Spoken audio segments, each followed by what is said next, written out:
We are slowly approaching Cartoon Network's 30th anniversary, so to celebrate, let's look at the characters that most reflect their viewpoints. The one who tries to kill the main characters and end the show as quickly as possible. Hot take? Characters are pretty rad, but as much as I love the heroes we cheer on, if you've seen my old videos, you know how much I love villains. And with my Disney villain defending video getting a pretty good reception, let's try a Cartoon Network's roster. So same rules as that video, I will try to argue in favor of every main villain from a Cartoon Network show. I'll try to think of a somewhat genuine argument for each, but if I can't, I'll just meme it up. And this is all for fun. Shocker, I don't think the literal embodiment of evil is a good guy who donates to charity and helps grannies down the street. Now there's a lot less CN shows in their own Disney films, especially once I cut out all of these shows for not having a main villain, either from the show or a movie. I'm going to throw in these shows as well, because I know someone will send me death threats unless I tell you why Blooming Boy is morally superior to us all. Let's start one of my favorite networks looking at the most desperately do-batters. Here is every single Cartoon Network villain defended. Look out! Here comes!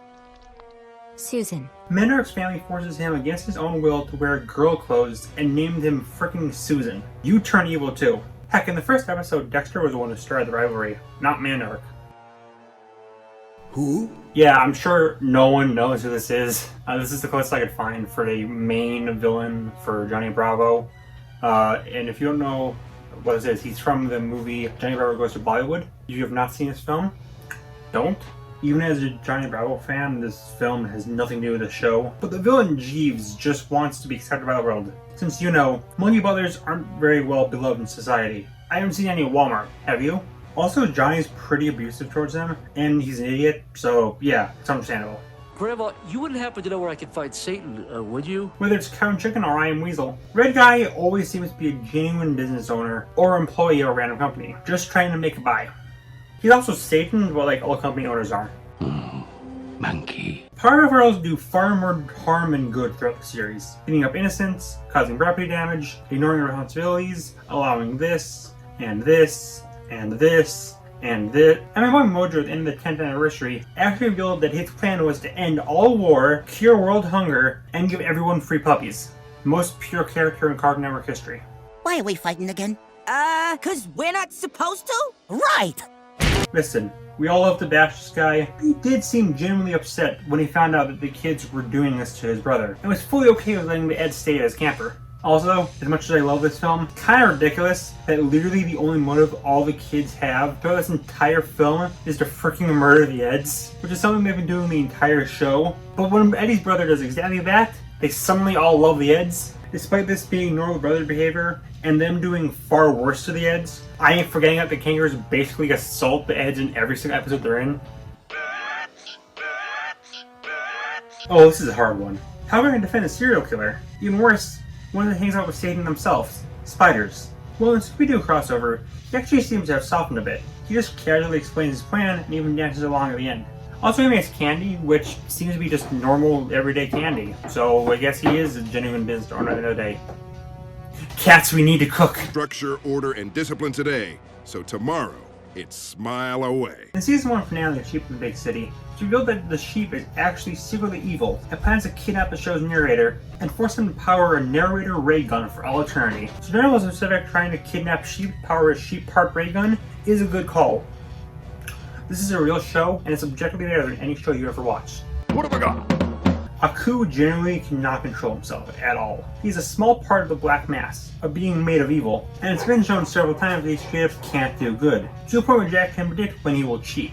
While Aku is the big ruler of the universe and whatever, he really isn't that bad. Most of the people in the show seem pretty okay with themselves. And also when Aku was killed, it's revealed that everyone we met throughout the entire show is erased. So without him, none of Jack's friends exists. Also, like, he reads stories to kids, so that's nice. Just like how your dog instinctively chews on your shoes, Aku just has to destroy planets.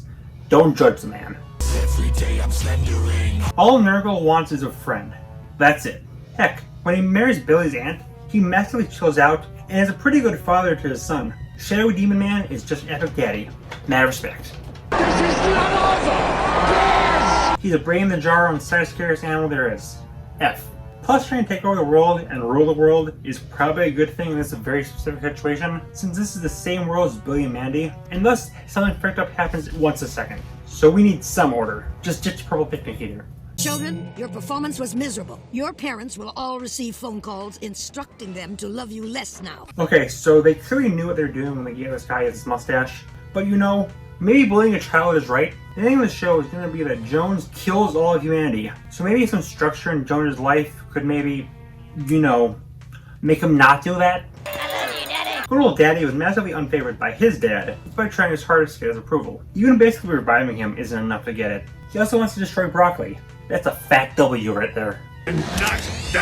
Slade has a really weird way of interacting with the Titans. He actually compliments them in a lot of their fights and seems to genuinely want Robin as an ally. Heck, in the final episode, Slade seems to genuinely try to help Beast Boy and tell him to move on and stop simping for Terra. He's the real hero here. Wait, don't show that scene! Now get your 7'2" asthmatic ass back here, or I'm gonna tell everyone what a whiny bitch you were! The single and most iconic example of a pure evil villain. How can I argue he's good? Simple. If Palpatine won, then we wouldn't have gotten insert Star Wars product you don't like here. And we have to celebrate that. I think my girlfriend is a Layla. Tyranny, despite her name, is actually a fairly, well, fair ruler. Not only that, but she's on good terms with a lot of the heroes too. Most notable being friends with Dr. High IQ and genuinely loving Daffy. Honestly, she doesn't even really count as a villain, to be honest, I gotta say. Aliens would like a word with you! In the final episode, Garroth puts his pride aside and teams up with Coop, despite it basically being his destiny to rule the world. He almost completely joins the side of good if Coop wasn't, well, Coop. I cannot find a funny clip for this segment. As mentioned in this very subtle plug, Terrence is kind of unexplained. We don't really know what his life outside of interacting with Mac is, so who knows? Maybe he's a cool dude outside of that, like Eddie's brother. I mean, he passed the end-all be-all test of morality after all. He did indeed get a gift from Santa. I'm only here because my mom said exposure to fresh air and other kids my age would help me. Julie was a member of the band before Ami and Yumi just kind of erased her from existence. She also doesn't seem to be in the best mentally, which probably doesn't help her on top of being, again, kicked off of the band. Also, she has green hair, which means she's objectively better than you are. I'm watching you, Wazowski. Always watching. I like that, if you exclude Terrence, the last 3 in a row have all been shows no one knows besides me. Anyways, here's whoever the frick this is. Anyways, Auntie Rune is kind of like the frickin' MLK of monsters, since she's trying to break the barrier between the human and monster realm so that monsters become more accepted. That's a sentence I actually read. Almost ended up driving this bus of kids into a ravine. I mean, despite how bat frickin' insane the show is, Lupus does, for the most part, try to take care of the kids. Most notably, he actually seems to care a lot about Slickman, and even admits that he enjoys their time together. Reboot the show and make them a couple. God himself. He tries to kill Johnny, based. Kaboom? Yes, Rico. Kaboom. Okay, so this is the first of 2 where I haven't actually seen the show, so bear with me here. Dr. Kamikaze. Wait, that's his real name? Really? Okay. Maybe an evil inventor man, but he does like animals. Based. And it's pretty nice to second command. Also, like, Robo Boy seems to be a good kid, but also he's just kind of a kid, and he probably shouldn't have access to other weapons, so yeah, I am pro-child murder. Suck my dick! I'm a shark! Bull is only a bully, so others don't bully him, most notably his sister. Cruel, but that's how life is. Ben is not a good choice for the Omnitrix. He's a reckless kid who is extremely self-centered, and is also 10, that's important. Compared to Vilgax, who knows exactly how the Omnitrix works, and how to work with others, and how to not be an actual child. Child? The Omnitrix is in the hands of a mere child? Also, Green Squid, based. What's your name? Ezekiel! Fuck you, Ezekiel! Ezekiel was homeschooled his entire life, so it kind of makes sense that he would be so behind the rest of the competition and naive. He's then unceremoniously kicked off of a world tour before it even starts, only to then mutate into Golem, because, frick you. And then Big Woman Kink. Business is business at the end of the day. She can't help but choose an alpha chat compared to the Virgin Mung. Not like she breaks some rules or anything. Show me your tentacles! Okay, I could easily put a meme here since I am Willy guy, but actually, the show shows that Willy really doesn't seek out most people to murder. It shows that a lot of his victims come to him either to steal his property or to kill Willy himself for bragging rights. That's a normal animal basically. As I mentioned, he redeems himself. The king stays on his throne. Welcome to the Himalayas! cryptids in Secret Saturday are forced to be hidden away by Saturdays. Argos manages to break into the mainstream with his show, subtly showing how cool cryptids are, and then manages to take over the world and allow cryptids to run free. Do I dare make a second MLK comparison using the sociopathic Yeti man? No. Even I have standards. You got a problem, Pinky? Pericles is the most relatable character in fiction because I too am possessed by an evil Cthulhu monster voiced by Mr. Krabs, who forced me to be evil against my own will, and without his influence, I would be perfectly cool. I'm pretty sure he was directly based off me. Spooky, scary skeleton. So, an ancient skeleton demon monster who tried to wipe out all of humanity, and unlike Aku, clearly shows that he knows the difference between right and wrong, and chooses to be evil anyways. How can I possibly defend an homicidal maniac? Well, you see, humans are disgusting, greedy, nature-slipping parasites that eat, and then throw away the husk, constantly chewing away at everything in their sight. And he looks cool. All shall tremble at my performance. Von Kleist takes several evos under his wing and keeps them safe. Consider that the corporation the hero works for has a capture or kill policy, with the leader having a preference for kill, and that literally every single living being will inevitably mutate into these creatures. Honestly, I'd rather be with Kleist. Mr. Game & Watch! Like Aku, Antipops is cursed to always be evil. Unlike Aku, though, Antipops is fully aware of its affliction and hates it. Imagine not only being forced to be evil, but being fully aware of that fact and being powerless to stop it. Plus, he obviously redeemed himself in the end. Holy Jesus. What is that? There's a popular theory I saw, well, as pop as you could be for a show only 4 people know, that the hat Modula wears is actually a living creature controlling him. We never see his eyes, and the hat has special powers like shooting lasers and controlling others. And considering that he was shown to originally care about his people, this would make this tyrannical warlord into an unfortunate victim. Now that's dedication. His mind is always in the game. Now Dreadnought, at first, doesn't seem like he's even a villain, since he's just kind of the principal and that's it. However, you then look at some things he condones, like launching all the handicapped kids into the sun, or kidnapping sentient blue balls so the students can suffocate them for sport. But similar to my defense for the Queen of Hearts in the other video, this entire world runs on insanity, so he's really just setting a good example for his students. A man has fallen into the river in Lego City. The second show I haven't seen, but this is pretty easy. He was cursed by evil venom, which negatively influences his mind, making him the evil hacker he is now. If you hate furries, well then Mumra basically genocides a good majority of them in one sweep. If you don't hate furries, well, he lets Pumra kiss his hand, so he has some affection to give, I guess. This makes him a furry and Pumra a necrophile, but that's not what we're discussing. Reach for the sky. Sam really isn't that bad compared to Daffy in this series. Sam's worst action is overreaching as a guest. Daffy's worst actions are... There's some things in this world that weren't meant for mortal eyes. I have no irony in my voice, but I say that the freaking Gumball character is the easiest character to defend so far. In the earlier seasons, Rob was just kind of a random background character who didn't do much, but he's then selected by the Void to be forgotten forever. And no, this isn't a retcon. You can literally see him in the episode where Gumball tries to rescue another forgotten character, but he doesn't even acknowledge Rob.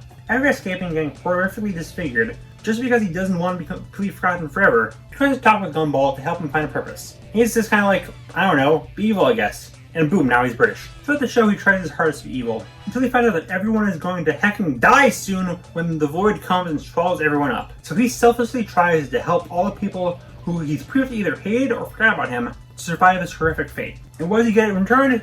Getting ratioed, and having the honor of him falling to his doom being the last thing we see when the show ends. Shakespeare plays aren't this tragic. David Warner, buddy, I don't know why CNN decided to cast you as 2 friendless villains, but I hope you rest in peace, you legend.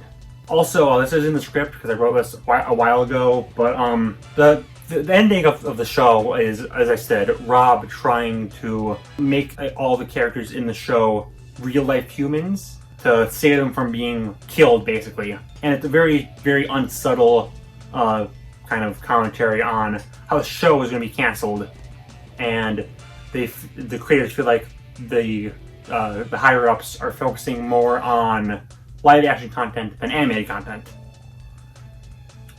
He tried to warn us.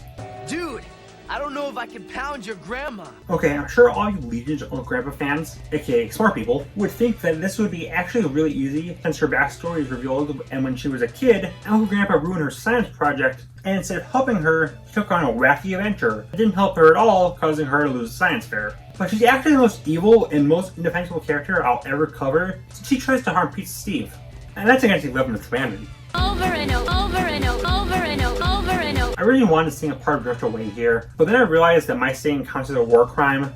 So let's take the easy route and point out that she was driven basically insane by being abandoned for thousands of years, and then later redeems herself. Also, she gives other friends, and that's a fat W right there. He never does anything too bad, considering that he's basically a family-friendly Freddy Krueger. He's got a kid he's caring towards, and like, nightmares aren't cool, but like, everyone gets them. They're not real. No, this isn't blackface. I'm an actual demon. While his methods are cruel, he's only doing this to survive. Considering that he never goes after animals or even adults, it seems like he has to turn specifically kids into trees to keep them alive. Just survival at the end of it all. While Nom Nom starts egotistical, he defrosts as the show goes on, to the point where he's quite friendly with the bears by the end. Hinted that under all his ego and fame is just a lonely guy who just wants friends. Poor world-famous billionaire influencer. Can you tell me, please, oh, which is which? They're doing the exact same job as the main characters, but they're actually good at it. Like, I don't get how they're the villains. You're just a better choice for hire. Oh, you're a villain, all right. Just not a super one. So this is a really hard one. Black Cat just isn't the villain protagonist of his show, he's the overarching antagonist of every single Cartoon Network show ever made. In fact, he's either directly or indirectly responsible for every single bad thing that happens in every single show. So, how can I justify that? Simple. If it wasn't for Black Cat, every single show and moment and character that you love from a Cartoon Network show would not exist. Yeah, that's right, I'm going meta here, baby. If Black Cat didn't do what he did and torture his minions and freaking juice Lemon Grab alive, nothing from these shows would have been ever created. Pay your respects to the Tumblr Sexy Man, fricker. Oh hey, speaking of Tumblr Sexy Man, Professor Venomous was once a hero and member of Point, but he had massive self-doubt considering how much weaker he was compared to the rest of his team. After trying to prove himself, he caused an explosion, which not only permanently depowers him, but even hears his own girlfriend say that he's a weak little baby man. Not her exact words. Alan he cared a lot about his weird test tube rat child, and he gives up villainy later, and this purple guy isn't that bad. The man behind the slaughter. There is no such thing as a coincidence. While he may be a massive frick-faced not nice guy, he's still a kid at the end of the day. He's also a really good ruler, everyone seems to be doing pretty well under him. Plus, as his brother says, he's only really doing what he does to have friends, like Nom Nom. You know, maybe all these guys should just go to group therapy. The show keeps building up how evil this dude is, but from what we've seen, he hasn't even done anything bad. He's a family man, a good mayor, and some episodes have him standing against creatures attacking the town. Heck, by the end of the series, he's reformed. Snake! What happened? Snake! Snake! Avenging Snake has tried to join the village peacefully, but was rejected. Also, he's got a genuine friendship with his other pirates. Unlike the main characters cause far more damage than he ever could. So, you know, maybe he should murder them. Also, the snake and the orangutan are gay. Whoa, man! It's Simon!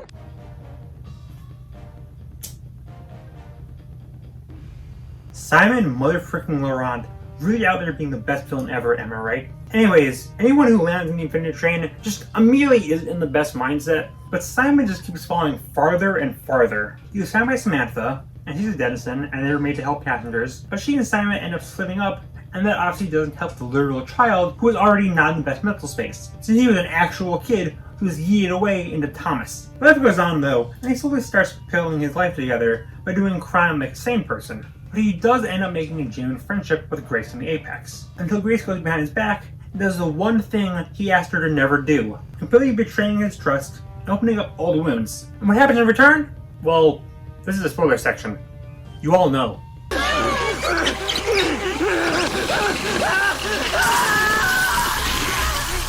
He's unbelievably tragic, and despite what he's done, it's really hard to fully say he deserved what came to him. So, bit of a peek behind the curtain here. This video was really supposed to come out on the 1st of October, which is the 30th anniversary of Cartoon Network. But after the whole HBO Max disaster of removing like a whole bunch of animated shows and canceling a lot of them, and just that whole disaster from a couple of weeks back from when I'm recording this. I wanted to do something a bit more special for the 20th anniversary. 30th anniversary, not 20th, frick. I wanted to do something a bit more special for 30th anniversary. And that's still coming. That'll be on, again, the 1st October, which is the 30th anniversary Cartoon Network. But I still like this video enough, so I decided to make it right now. So, yeah, thanks for watching, and may Uncle Grandpa bless us all, and hopefully Cartoon Network won't self-destruct by the time it takes me to make this video and the 30th anniversary one. Yeah, thanks for watching, and goodbye. You're right, my family values me a lot. That's why they keep me locked away in the attic for days and days at a time.